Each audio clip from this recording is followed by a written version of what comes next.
This is the N30i mask, and I'm going to show you how to put your headgear on and fit it up. So you have writing on the back of your headgear, so make sure it's right side up and you can read it, and then just take it and take your mask and Velcro through the sides.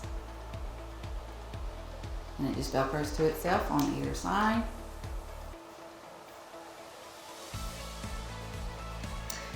Then all you have to do is just put it under your nose and then pull it down.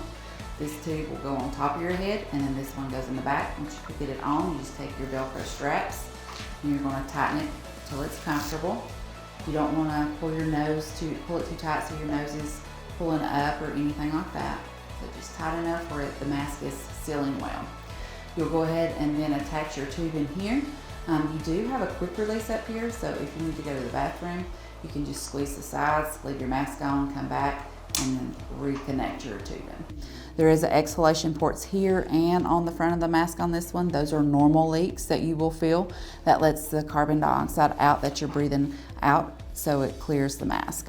And to get it back off, all you do is pull and it comes right off.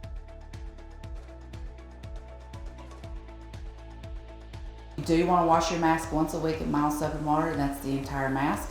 However, the piece that touches your nose, you should probably wash daily, and those just pull and they come right off. You can either soap and water wash it thoroughly every day, or you can use a non-alcoholic wipe such as a CPAP mask wipe to wipe those down with. And they just pop right back together.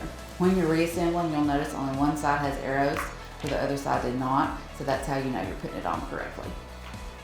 That is the N30i. If you have any questions, just give us a call and we'll be happy to help you with any issues you're having.